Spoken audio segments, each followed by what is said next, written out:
大家在开车的时候可能都不会注意到一个有意思的现象，就是前轮的温度经常比后轮高。不管是跑高速还是在城市里面走走停停，用胎压监测仪一看，前轮总是比后轮多几度，有的时候甚至能多出10来度。很多人第一反应就是紧张，会不会是车子有问题？其实这大多数情况下都是正常的现象，背后有非常多的原因。先说最直接的，前轮承担的任务比后轮要多得多。绝大部分家用车都是前置发动机加前轮驱动的布局，也就是说，动力从发动机出来以后，主要是通过前轮来带动车子往前跑。前轮不仅要负责驱动，还要负责转向，相当于一个人干2份活，这就意味着它的摩擦更大，受力更重，发热自然也就更厉害。反观后轮，它们大多数时候只是跟着转，负担没那么重，所以温度会低一些。就算是后驱车，看似动力给到后轮，前轮也还是因为发动机压在车头上而承受更大的重量，特别是一踩刹车，重心往前一冲，前轮压力更大，温度上升更快，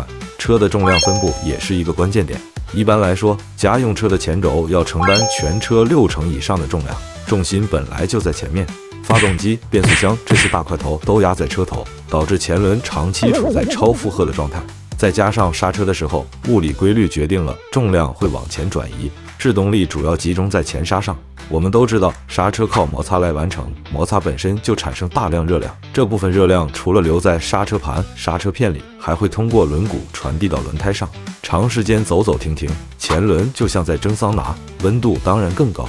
空气的作用也不能忽视，车在跑动的时候，车头是第一个迎风的部分，前轮要直面空气阻力，胎面和地面接触也更频繁，空气摩擦和胎面变形都在产生额外热量。有人会说，迎风不是能降温吗？没错，迎风确实能带来冷却，但前轮因为本身发热更多，所以即使有风吹散热，整体温度还是高于后轮。至于后轮，虽然也能受到空气流动影响，但车身挡掉了一部分气流，再加上它本来发热量就小，自然温度偏低。别忘了前轮还承担了转向功能，方向盘一打，前轮就得改变角度，尤其是在原地挪车或者低速掉头的时候，前轮要和地面硬摩擦，那种扭着走的状态，比直线滚动更费劲，胎面和地面摩擦产生的热量也就更大。这就是为什么前轮不仅温度更高，磨损速度往往也更快，所以很多老司机都会定期做前后轮对调，让磨损更均匀。驾驶习惯和路况也会对前后轮的温差造成影响。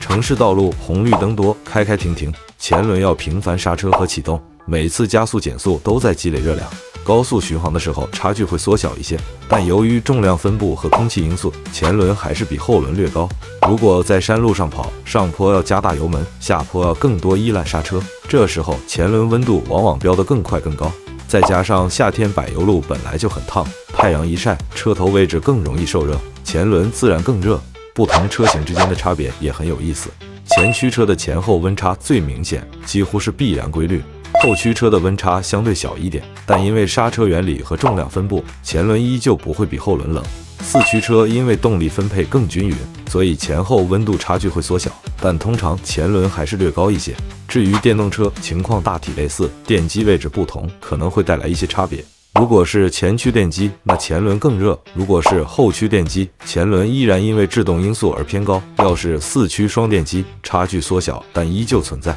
另外，电动车有能量回收，部分情况下后轮温度会上升快一些，但整体趋势还是前轮高于后轮。当然，前轮温度高于后轮是正常的，但有些异常情况就要注意了。如果发现一侧前轮温度比另一侧高的离谱，那可能是刹车卡钳卡滞、轮胎气压不均，或者轮毂轴承有问题。如果温度异常高，比如超过70、80度甚至更高，那要小心，胎压可能会迅速上升，甚至存在爆胎风险。正常来说，前后温差在10度以内都算合理，超过太多就要检查。尤其是跑长途的时候，最好能在休息区下车摸一摸轮胎，或者看看胎压监测的数据有没有过热的情况。对于普通车主来说，其实完全不用因为前轮温度比后轮高就担心，只要不是离谱的差距，这就是车子正常的工作状态。平时要做的就是保持合适的胎压，不要低压行驶，因为胎压低会导致胎面变形更大，发热更严重。还有就是定期做轮胎的前后对调，